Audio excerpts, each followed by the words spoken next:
Dealing with difficult situations. As I was thinking about this topic, I was realizing there's two main categories of difficult situations in my own mind, anyways. One is the what'll I do? What'll I do? Kind of situation. That's where the facts are just very difficult. Financial problems, health problems, legal problems. For those kinds of problems, what I call the win-win waltz is very helpful. I write about it in my books, The Power of Two, Prescriptions Without Pills.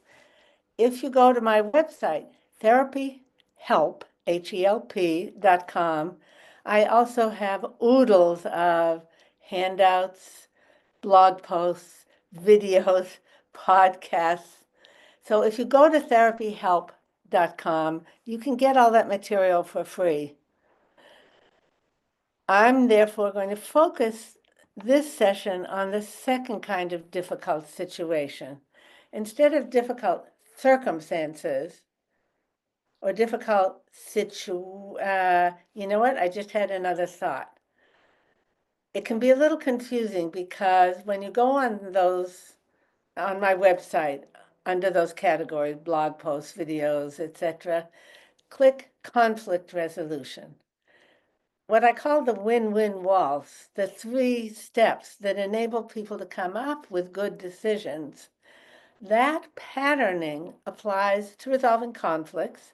It also is identical to the way to proceed when you have a decision that's difficult or any dilemma. In other words, it's for problem solving and decision making, as well as for guiding conflict resolution, conflicts within yourself, conflicts between you and others. So the win-win waltz, you can find. I have plenty of resources out there. I think I've even done another video for family access on that topic. So what is the second kind of situations that are difficult? That's when you're dealing with difficult people. Now, of course, if you're involved with parental alienation, you don't know any difficult people, right? Wrong. So, what do we mean by difficult people? Usually that means, above all, they use anger.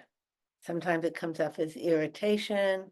Sometimes it's passive aggressive. They get at you by not doing things.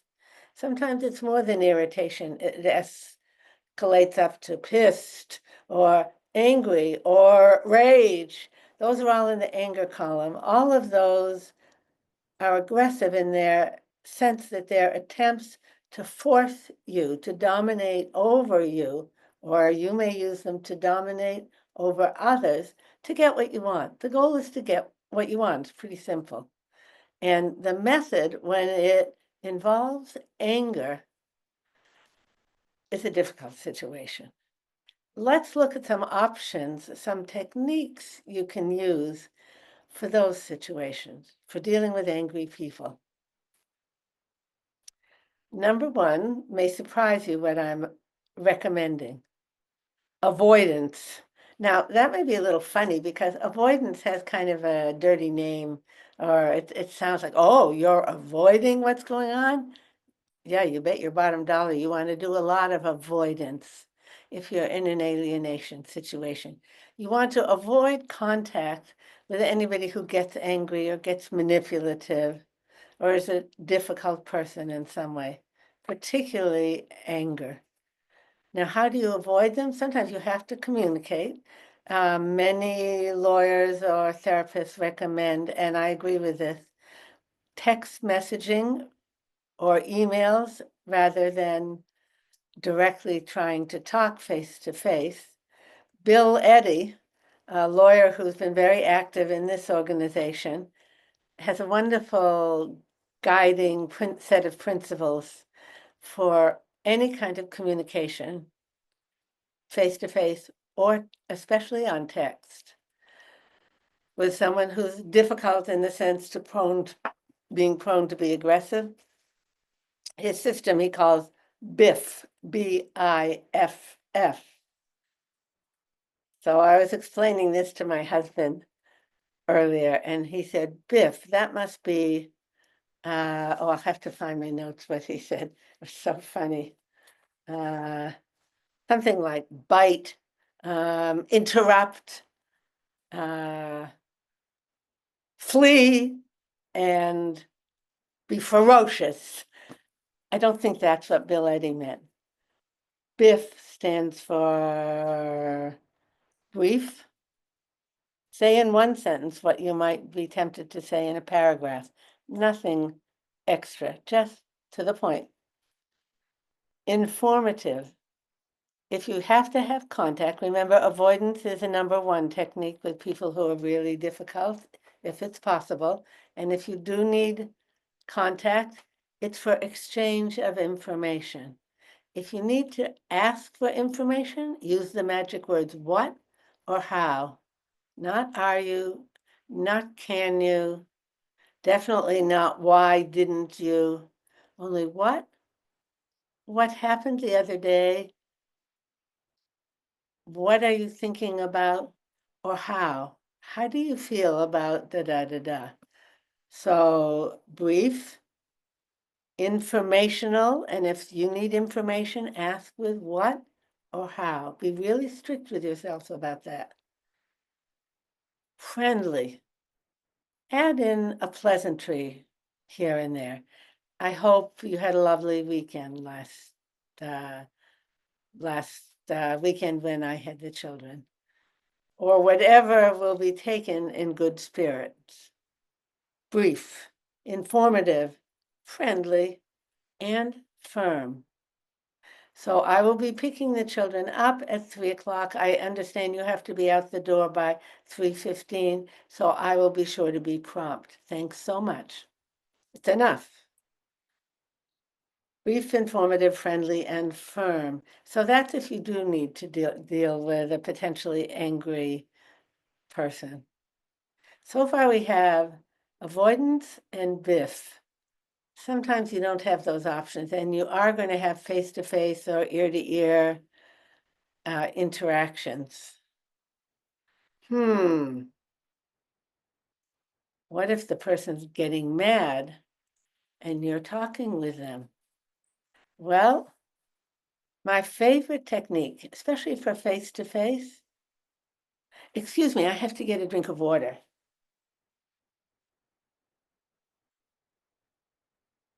That's the technique. I call it the pivot. I pivoted first with my legs, and then I gave an excuse. Excuse me, I need a drink of water.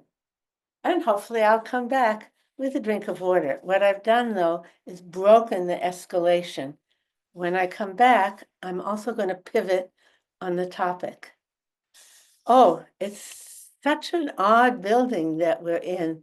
I don't know why they painted the walls dark blue. It's very strange. So chat to reestablish a pleasant tone. Then pick up again on the topic. Only if you need more water, excuse me, I need another drink of water.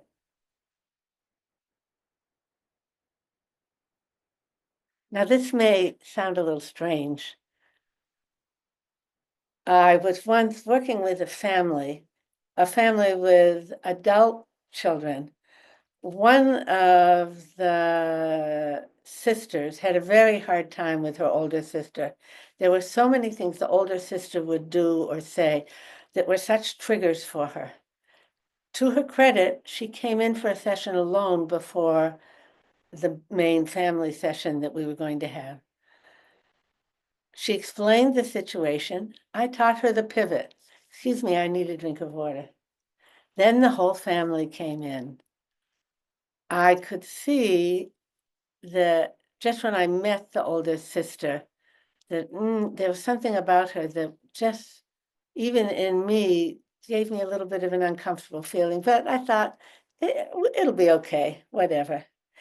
We got into the topic and we were discussing as a family, I thought actually quite well. The sister who had come in to see me said, excuse me, I need a drink of water. I didn't think twice about it because it was quite warm in the room and I assumed she needed a drink of water. About 10 minutes later, excuse me, I need a drink of water. And again, I didn't think twice.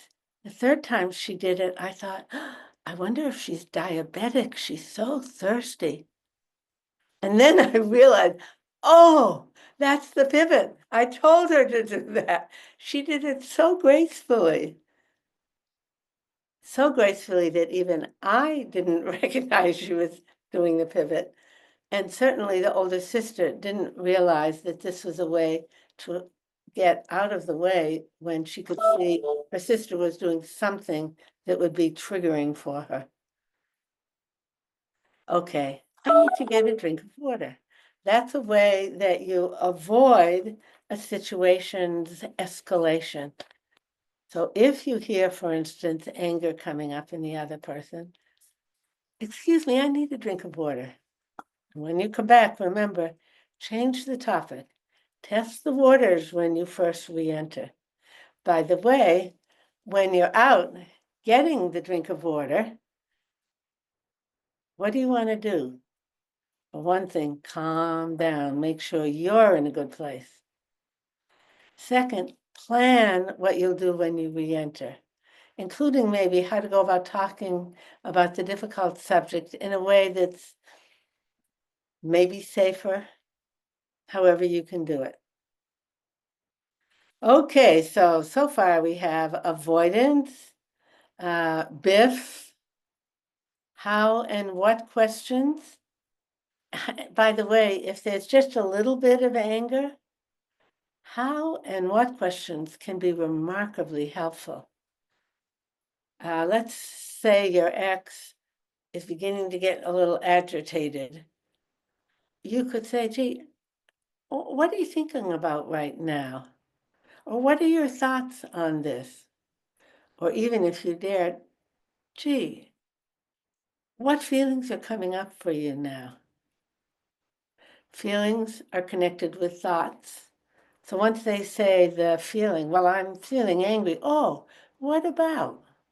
As long as you can stay calm and you feel like you can handle whatever answer comes in, how and what questions can be very defusing, de-escalating. People want to be heard. They want to be seen. They want to know you're willing and interested to find out what's on their mind. So if you ask early enough before the escalation has skyrocketed up, so if you catch it early enough, it being that there's beginning to be some heat coming up in the person you're talking with, or in you,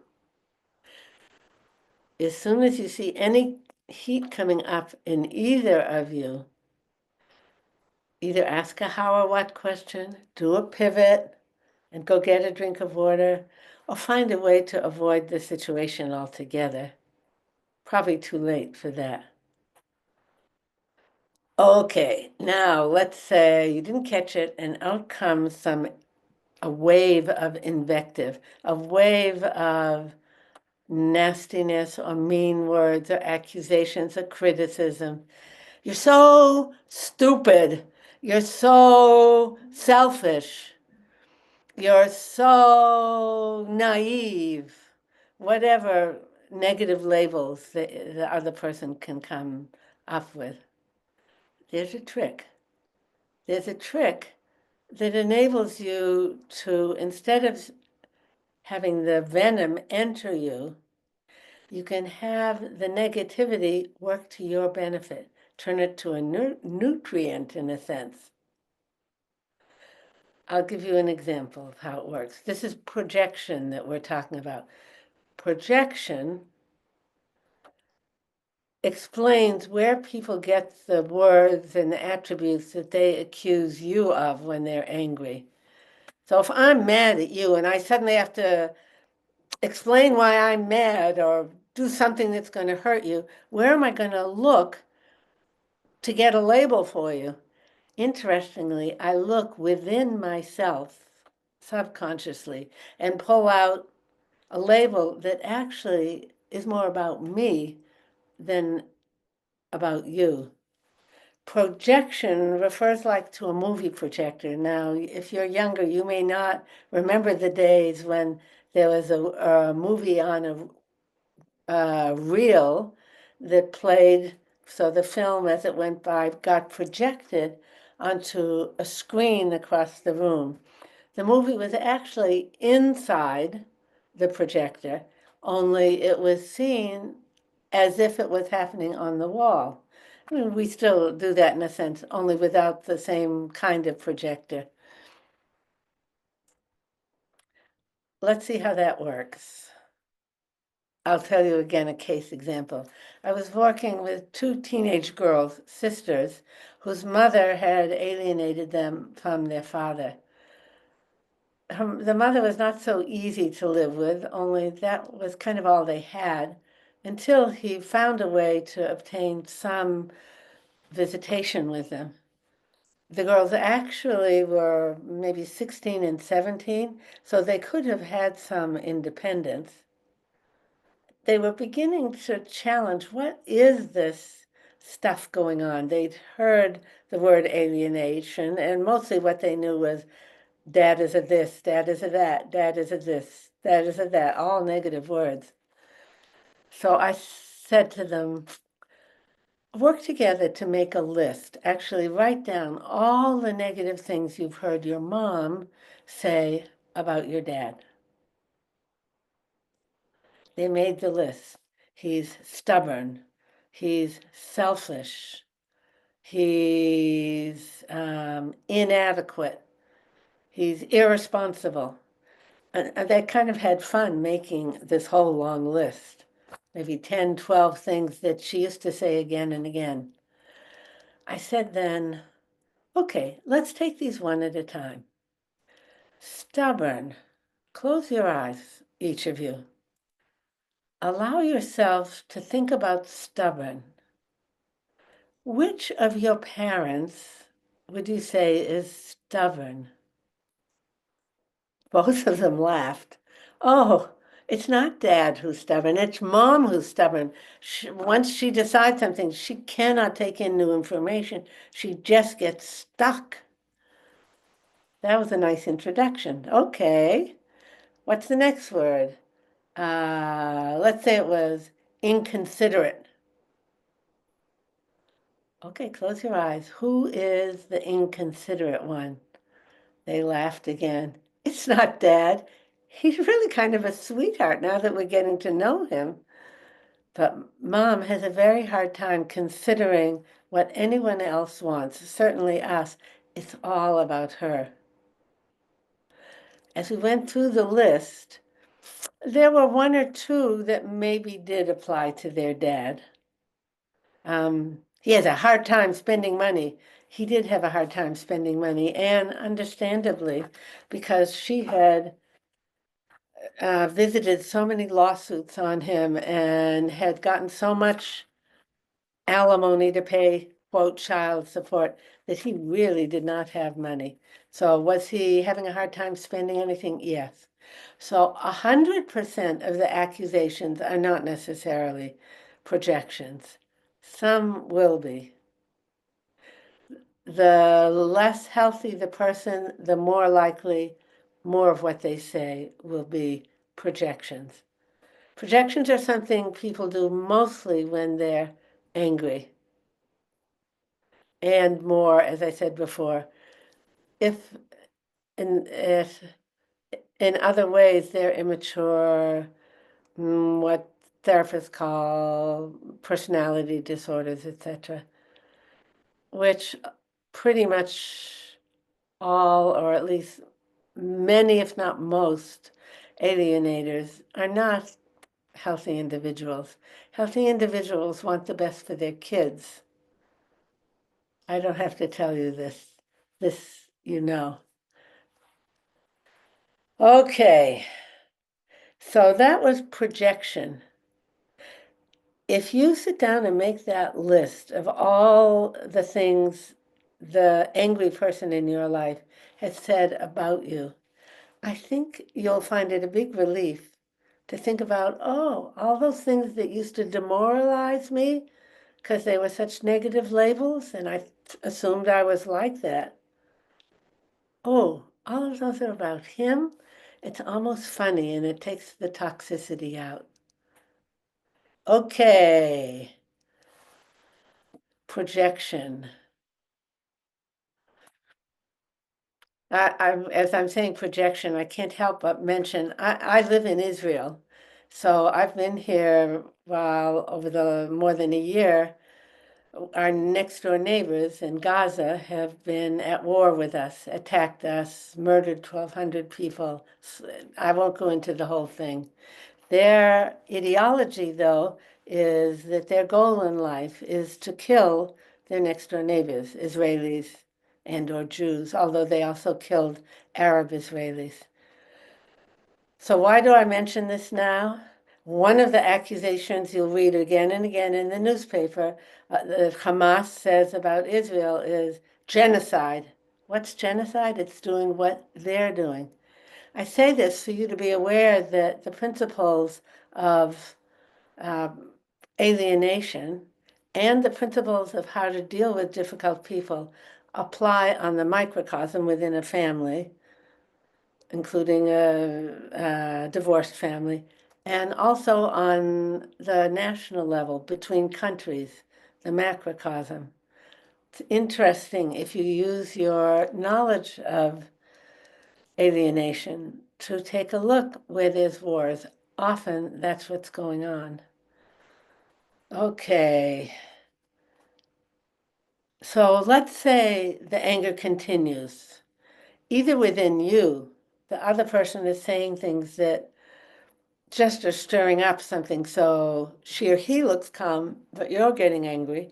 Or the other person, you can see it's beginning to build. Say to yourself, anger is a stop sign. What do you do at a stop sign? Go back to what they taught you in kindergarten or first grade. What do you do at a stop sign? You stop, look, and listen. Number one, you stop. So stop interacting. Zip it up. Maybe you'll stay. Maybe you'll go get a drink of water. You'll stop interacting. Then look both ways and listen. Look and listen.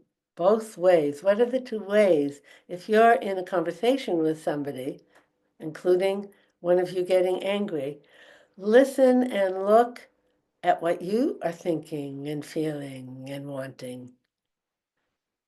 And listen to what the other person is saying they feel or want or think. You can only do that effectively if you're calm. Otherwise, you're at risk for getting defensive or attacking, neither of which are a very good way to share information.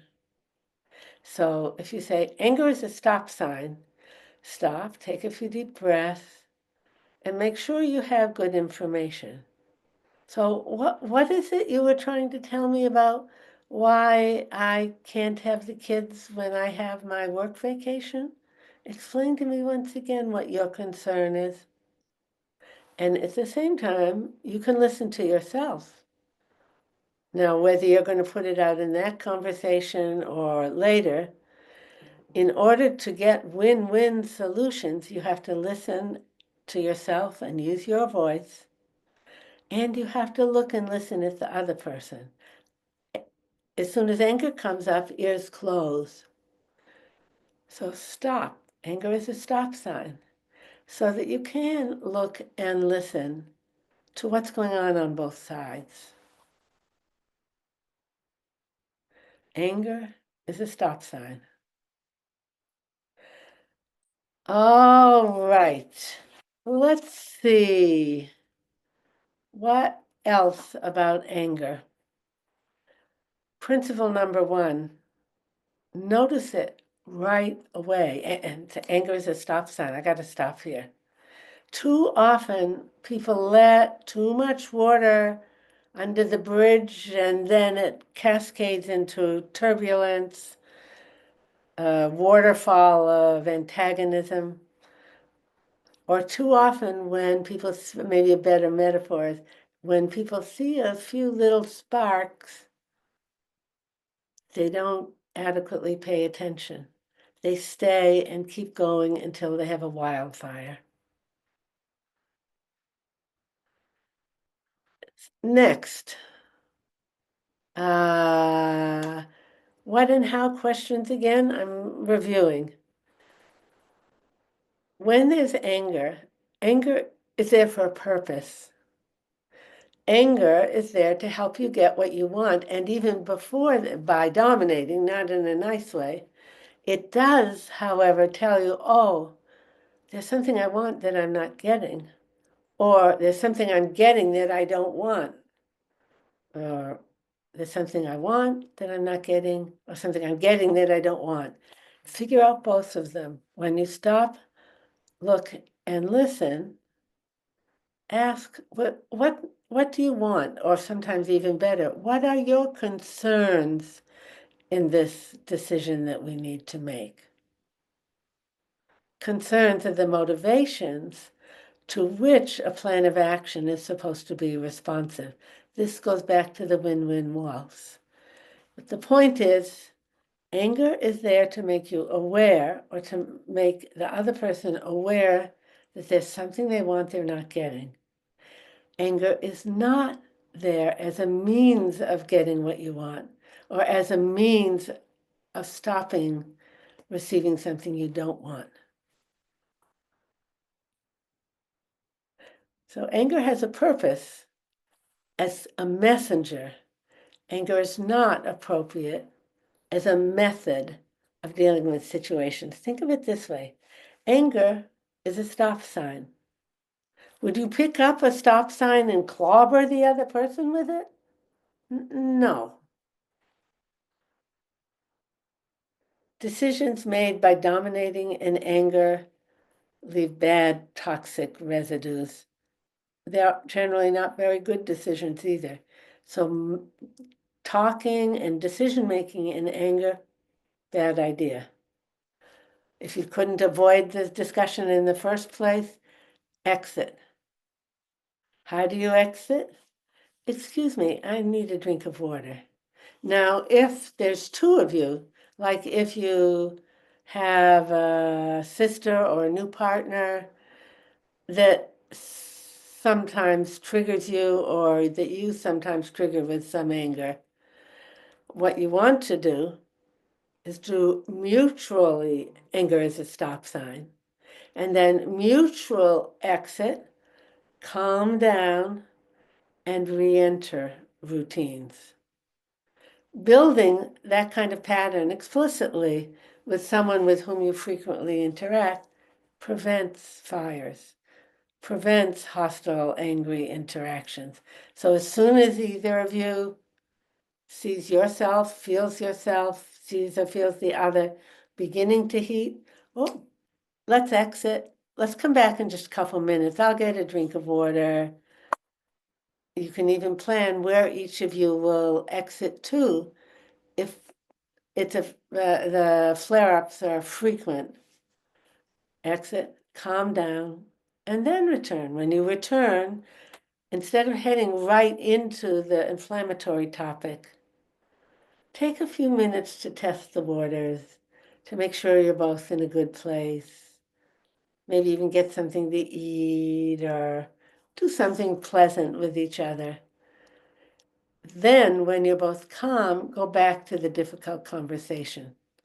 Remember, thinking and listening happen best when you're in the calm zone, and even more so when both people are in the calm zone.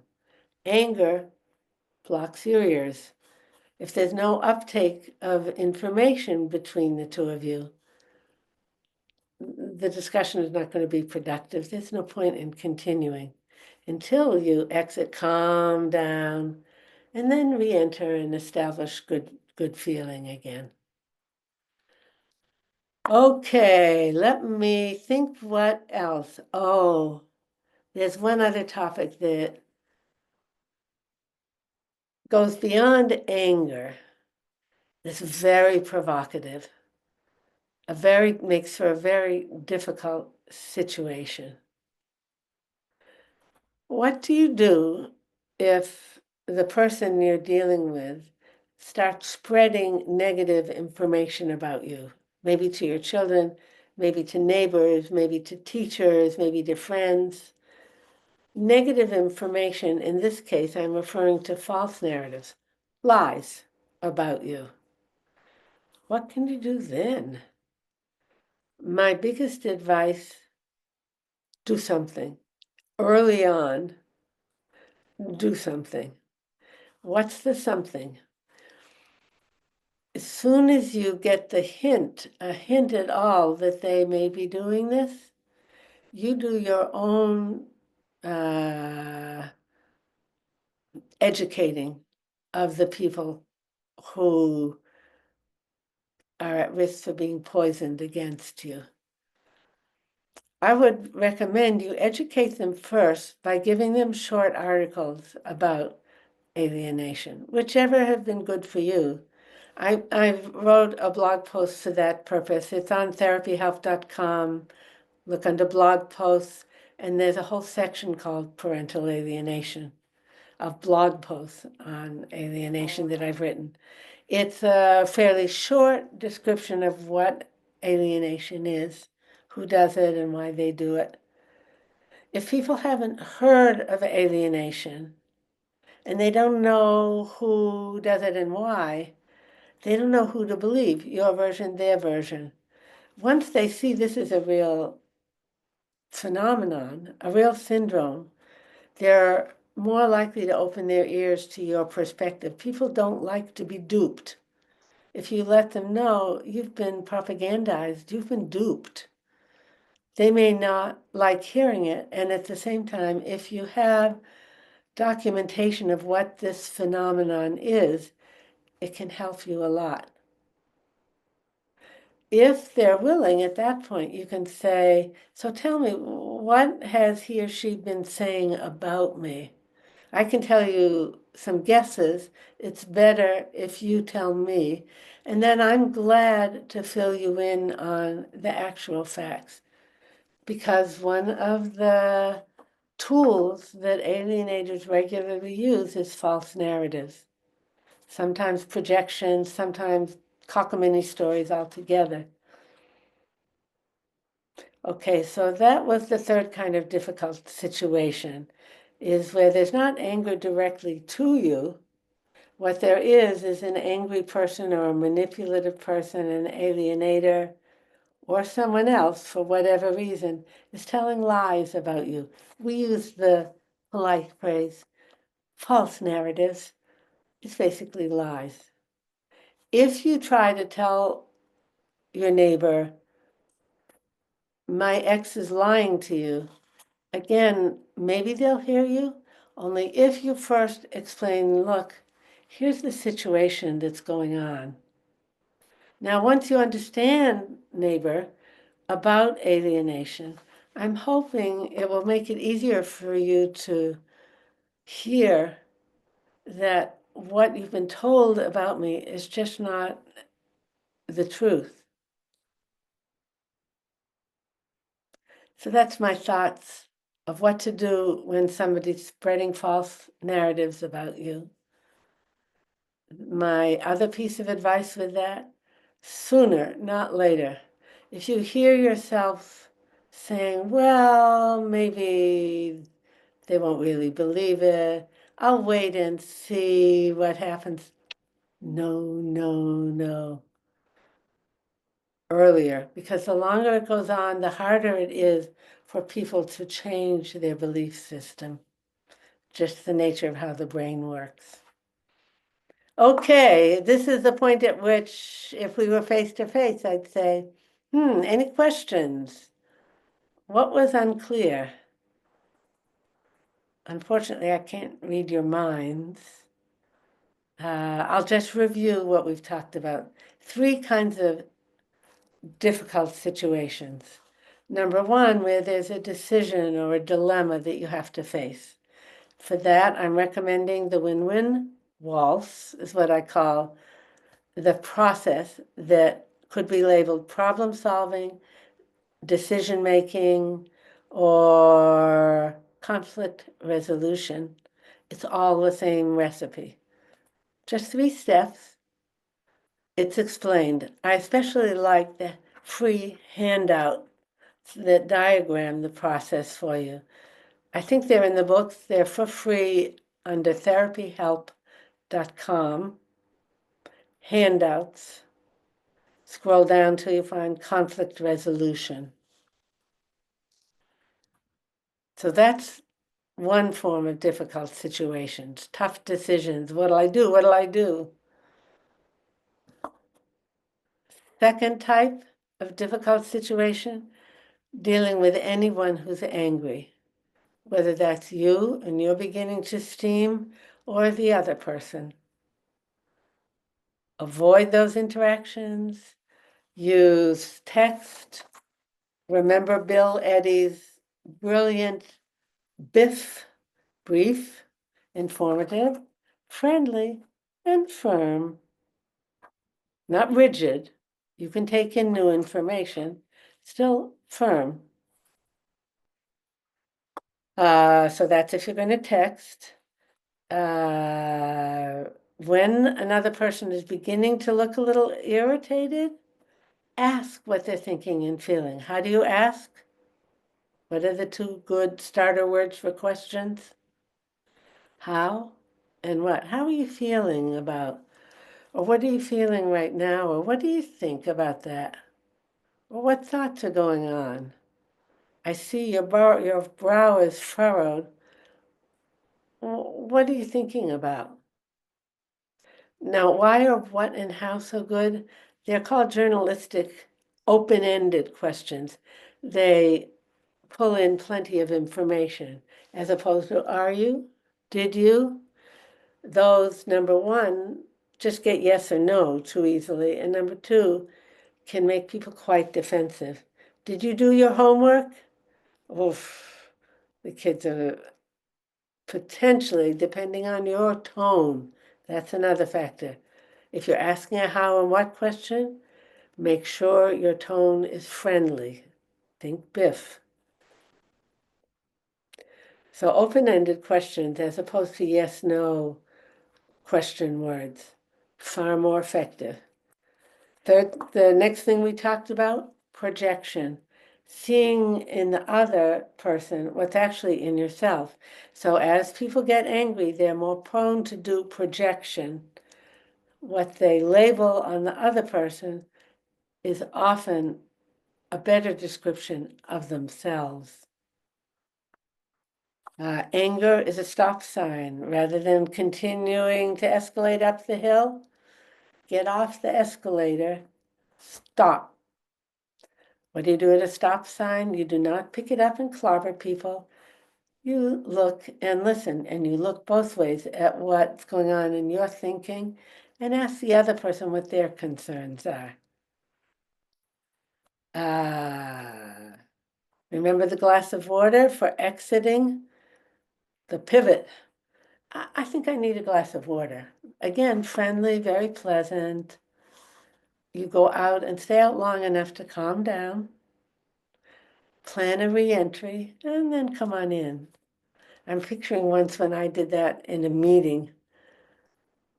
When I came back in, I realized what I have to do when I go back to the large table where all the business people were sitting. What I'll need to do is just zip up and not say anything, just listen for quite a while. Try to understand. I could ask how and what questions. Only if I try to explain my alternative point of view, I don't think it's going to work in this group. At least not at this point. In other words, I had made a plan while I was out drinking my water. Or what I would do that would be effective on reentry. Then the third kind of situation that we talked about is when someone's telling lies about you, or when a political group is sending out propaganda that makes you evil in order to convince their followers of your viewpoint, which is based on false narratives, probably on projections. Okay. That's pretty much it for today. I hope this has been helpful for you. Have a good day.